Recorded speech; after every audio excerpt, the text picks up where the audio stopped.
Hai semuanya, kembali lagi dengan saya Arelia Skarmustika.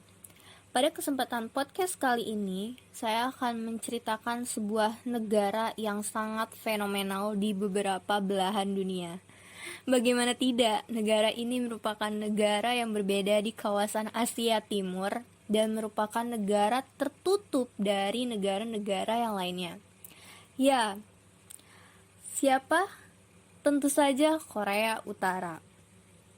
Korea Utara merupakan negara yang menjadi sorotan karena negara ini merupakan negara diktator tertinggi dan negara yang mempunyai tingkat pendidikan militer yang sangat ketat, di mana setiap warga atau rakyatnya harus mengikuti wajib militer yang sudah ditetapkan pada pemerintahannya. Korea Utara atau Korut atau biasa disebut sebagai Choson Minjuju'i Inmin Kong Hanguk. Dalam bahasa Inggrisnya disebut Democratic People Republic of Korea, yaitu sebuah negara di kawasan Asia Timur dan meliputi sebagian utara dari semenanjung Korea. Ibu kota ini terletak di daerah Pyongyang. Zona demilitarisasi Korea merupakan zona yang menjadi batas antara Korea Utara dengan lawannya, yaitu Korea Selatan. Sungai Amnok dan Sungai Tumen membentuk perbatasan antara Korea Utara dan Republik Rakyat Tiongkok. Sebagian dari Sungai Tumen ini di timur laut merupakan perbatasan dengan Rusia, dan penduduk setempatnya menyebut negara ini sebagai Puk Choson atau Choson Utara. Itu nama terkenalnya. Dan selanjutnya semenanjung Korea diperintahkan oleh seorang kaisar, di mana kaisar ini dianeksasi oleh Jepang setelah perang Rusia dengan Jepang, yaitu pada tahun 1905. Dan setelah kekalahan Jepang itu, Perang Dunia Kedua. Kemudian Korea dibagi menjadi wilayah pendudukan Soviet dan Amerika Serikat. Korea Utara menolak untuk ikut serta dalam pemilihan umum yang diawasi oleh PBB atau Perserikatan Bangsa-Bangsa yang diselenggarakan di selatan pada tahun 1948. Selanjutnya mengarahkan kepada pembentukan dua pemerintahan. Korea yang terpisah oleh zona demilitarisasi tersebut, baik Korea Utara maupun Korea Selatan mengklaim bahwa kedaulatan di atas seluruh semenanjung, yang berujung kepada Perang Korea secara besar-besaran, yaitu terjadi pada tahun 1950. Di mana sebuah gencatan senjata perang antara Korea Utara dengan Korea Selatan sudah tidak asing lagi didengar, yaitu terjadi pada tahun 1953 dan mengakhiri pertempurannya pada akhir tahun tersebut, di mana kedua negaranya itu secara resmi masih berada dalam status perang sampai saat ini loh, karena perjanjian perdamaian tidak pernah ditandatangani. Kedua negara diterima menjadi anggota Perserikatan Bangsa-Bangsa terjadi pada tahun 1991. Pada tanggal 26 Mei 2009, Korea Utara secara sepihak menarik diri sendiri dari gencatan senjata. Selanjutnya, Korea Utara termasuk negara dalam satu partai saja, di mana di bawah Front Penyatuan yang dipimpin oleh Partai Buruh Korea. Pemerintahan negaranya itu mengikuti ideologi yang namanya disebut sebagai Juche. Juche itu digagas oleh pemimpinnya saat itu, yaitu bernama Kim Il-sung, di mana beliau adalah pemimpin mantan dari negara ini. Juche itu menjadi ideologi resmi negara ketika ini mengadopsi konstitusi baru, yaitu terjadi pada tahun 1972.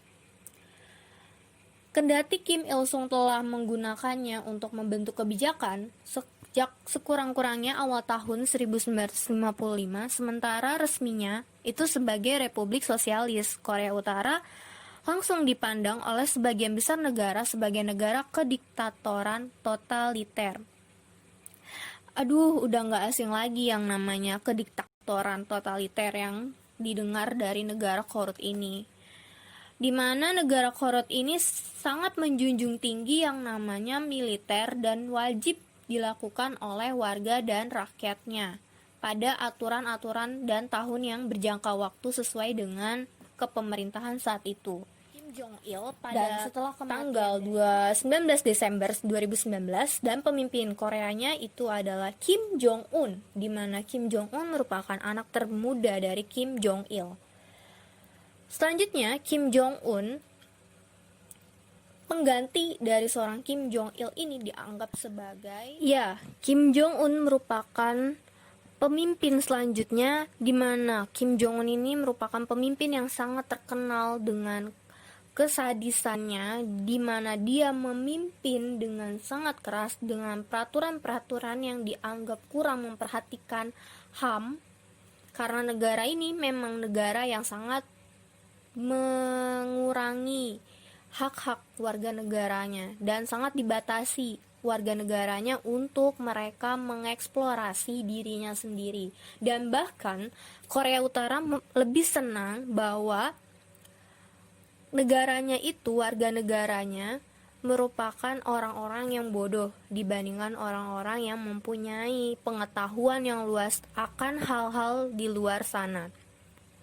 Kim Jong Un sendiri sangat terkenal dengan kekuasaannya yang tidak adil dengan rakyat-rakyatnya, di mana Kim Jong Un merupakan putra dari Kim Jong Il yang sebelumnya. Dan sebelum menjadi pemimpin Korea Utara, Jong Un ini pernah menjabat sebagai sekretaris pertama dari Partai Buruh Korea tersebut, ketua pertama Komisi Militer Sentral, panglima tertinggi Tentara Rakyat Korea, dan merupakan anggota Presidium Politbiro Partai Buruh Korea. Kemudian secara resmi dinyatakan sebagai pemimpin tertinggi Korea Utara setelah pemakaman dari Kim Jong Il.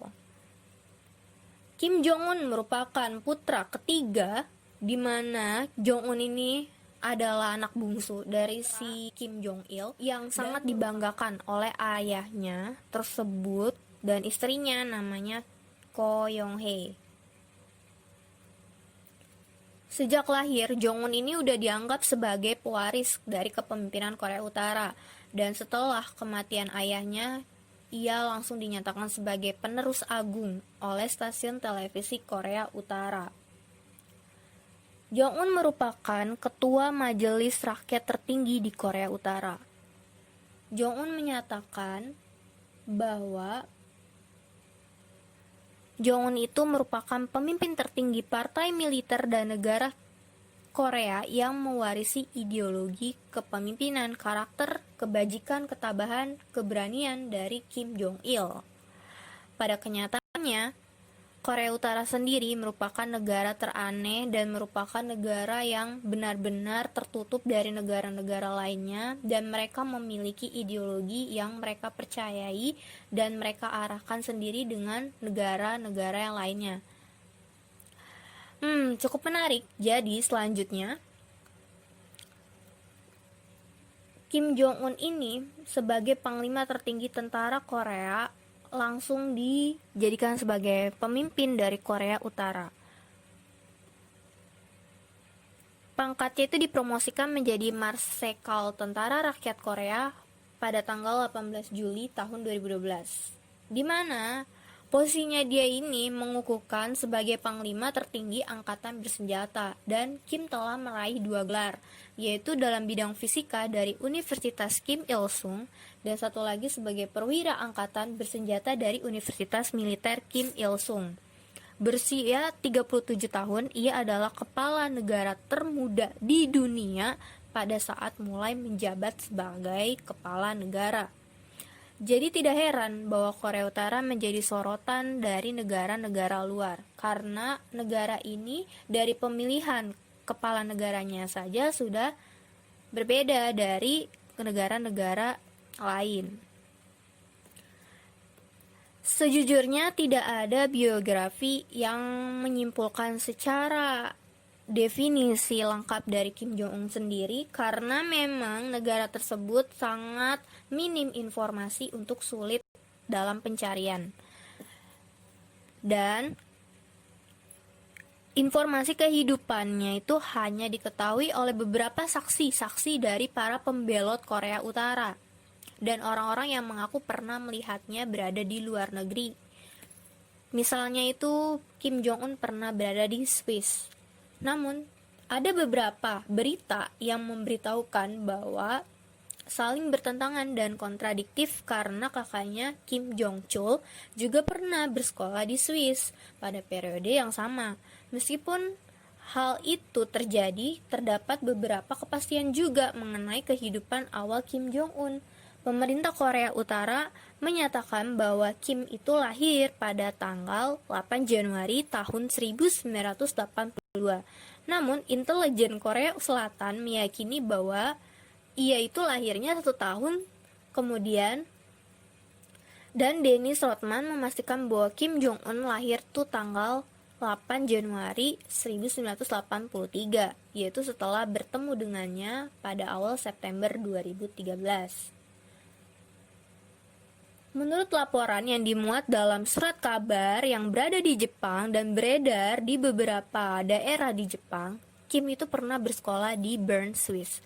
Laporan pertama mengklaim bahwa dia bersekolah di Sekolah Internasional Bahasa Inggris swasta di Gumligen di dekat Bern dengan menggunakan nama Cholpak atau Pak Chol dari tahun 1993 sampai 1998. Dan saat bersekolah di Swiss, jadi menurut beberapa media-media yang memberitakan si Kim ini bahwa si Kim ini ternyata mudah bergaul dan juga sangat menyukai yang namanya hobi, yaitu bola basket. Dan si Kim ini juga selalu didampingi oleh beberapa siswa yang lebih tua yang diduga sebagai pengawalnya. Jadi dia bersekolah, dia juga diawasin di luar negeri karena memang biasanya kepemimpinan yang udah beda arah dari negara-negara lain itu punya pandangan tersendiri. Itulah Kim Jong-un.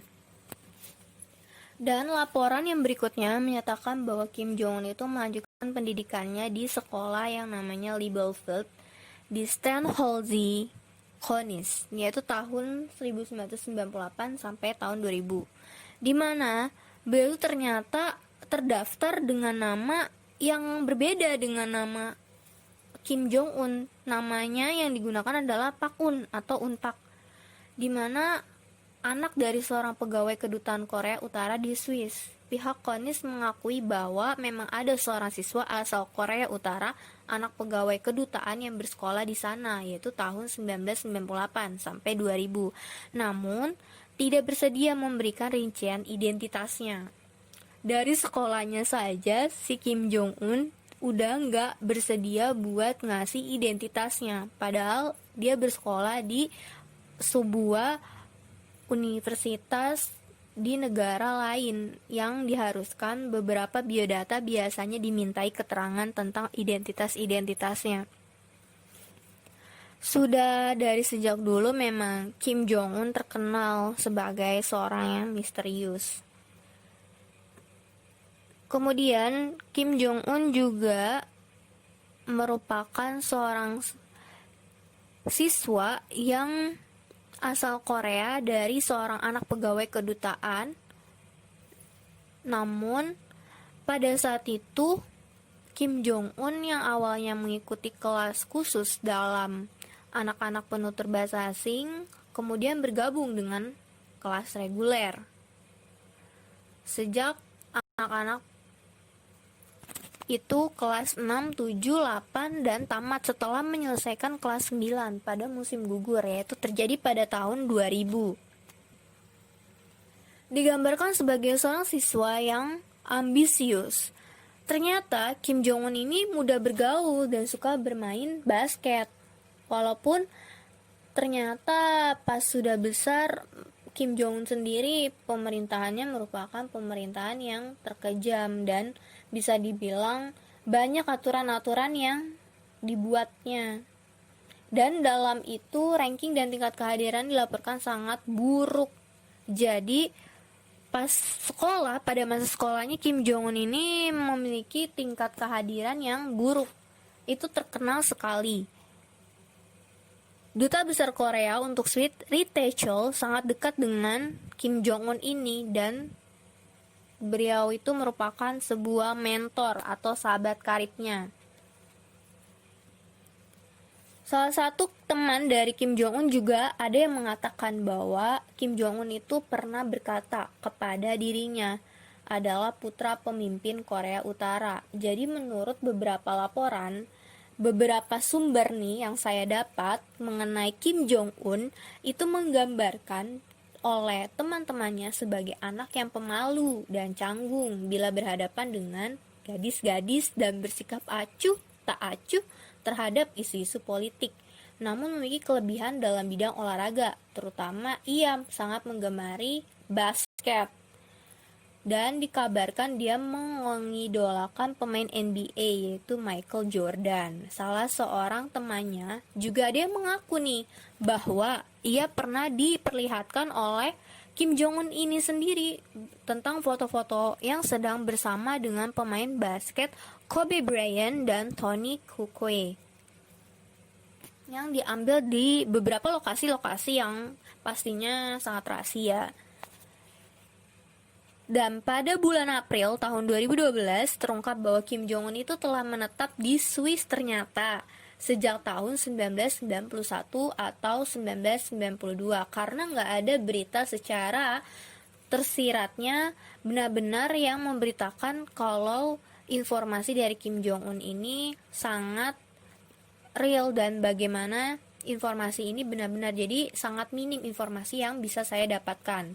Dan lebih awal dari yang diperkirakan sebelumnya bahwa di Laboratorium Antropologi Anatomi Universitas Lyon, Prancis telah memeriksa bahwa foto dari Kim Jong Un ini saat bersekolah di Libreville, Steenholze pada tahun 1999 dan membandingkannya dengan foto Kim Jong Un yang diambil tahun 2012.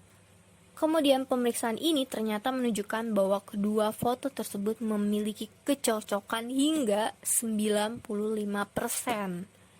Ini membuktikan bahwa memang yang bersekolah di sekolah tersebut adalah Kim Jong Un. Bukan Kim Jong Un namanya kalau tidak memberikan hal-hal misterius untuk ditelik kembali, diulang sama-sama tentang hal-hal yang pribadi kehidupannya.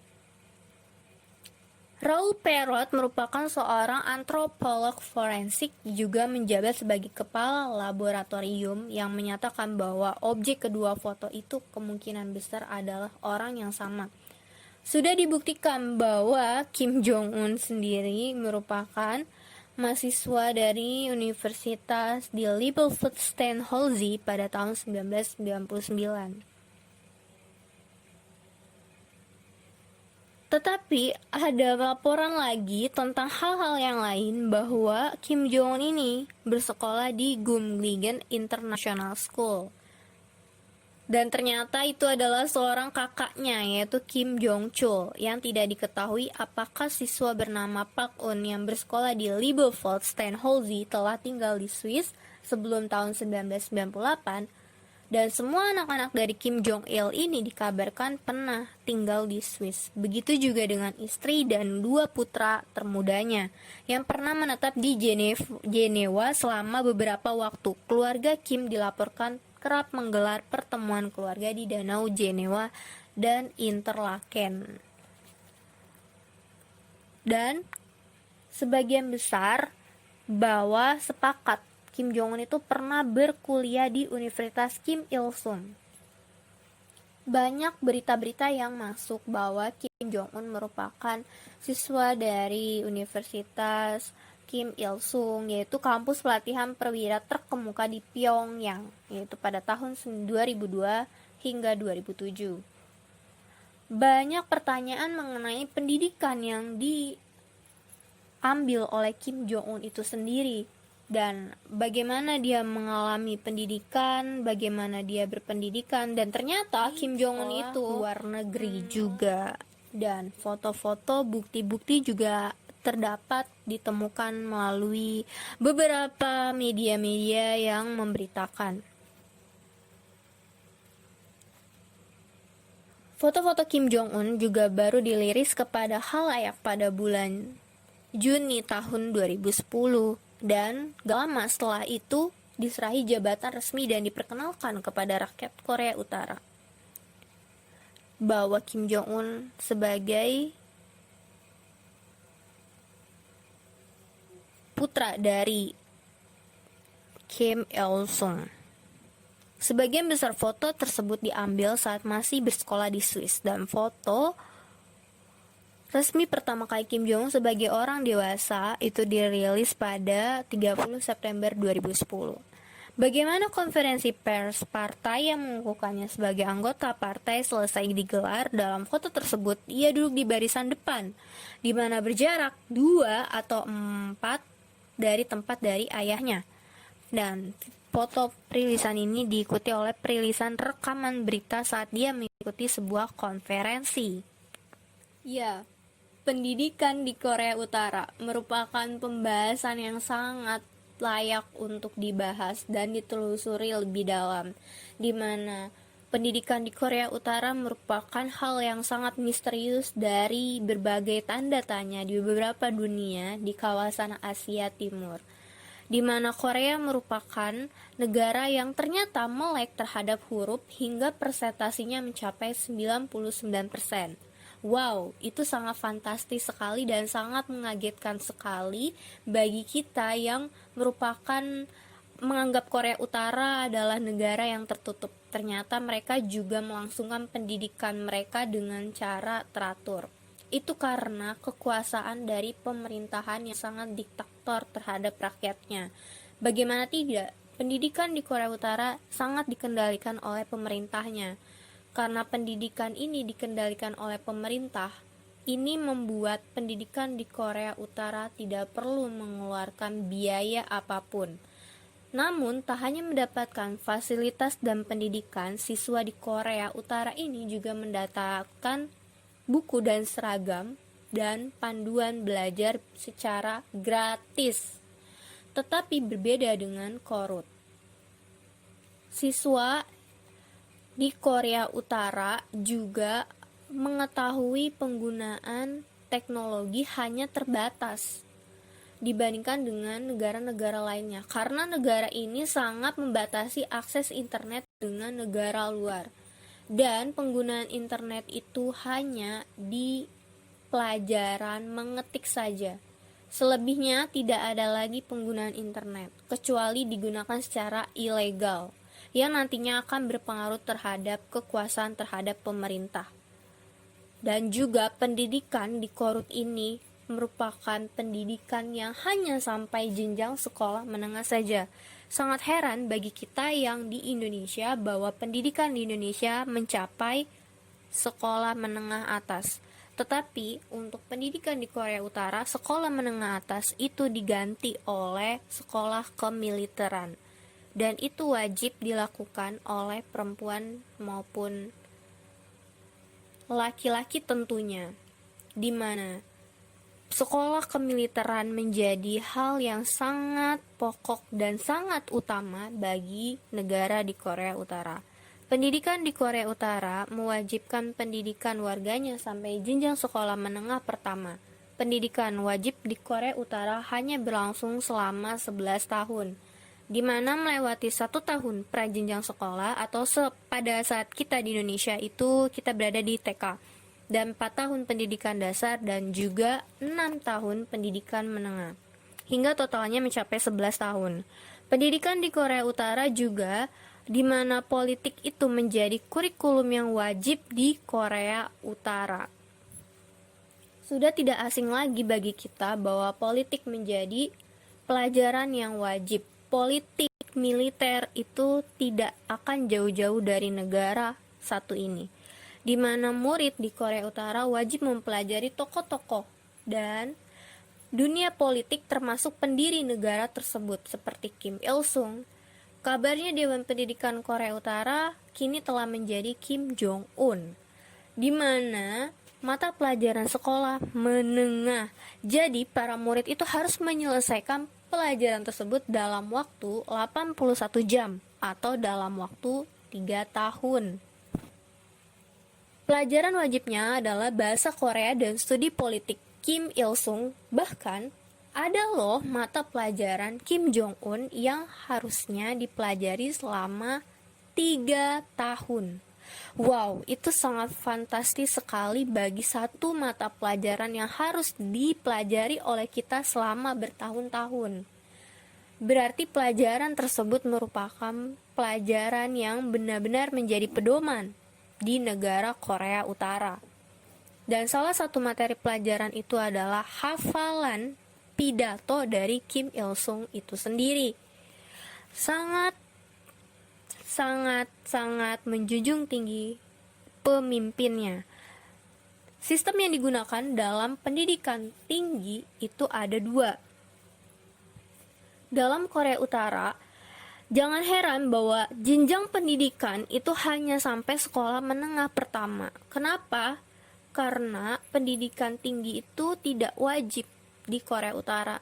Dan pendidikan tinggi itu ada 2 sistem, yaitu pendidikan tinggi akademik dan pendidikan tinggi untuk pendidikan berlanjut.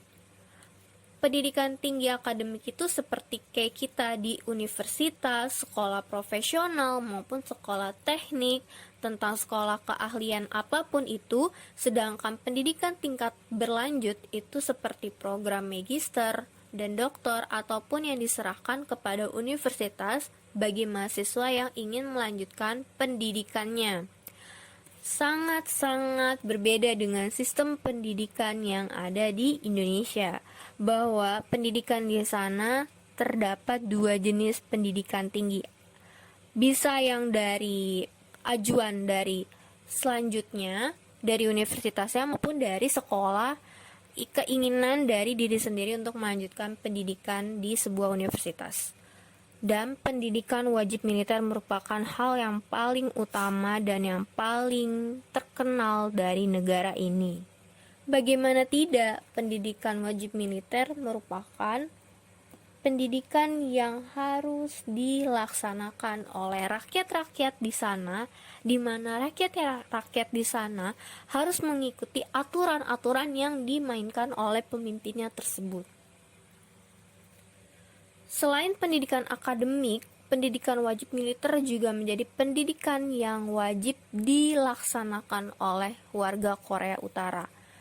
Pendidikan ini ditempuh selama 5 tahun, yaitu menjadi seorang tentara angkatan laut, atau 3-4 tahun menjadi seorang tentara angkatan darat, sesuai dengan kriteria yang dicukupi oleh rakyat tersebut.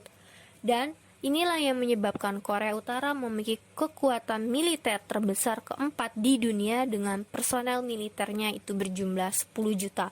Karena ya memang rakyatnya lah yang menjadi personelnya.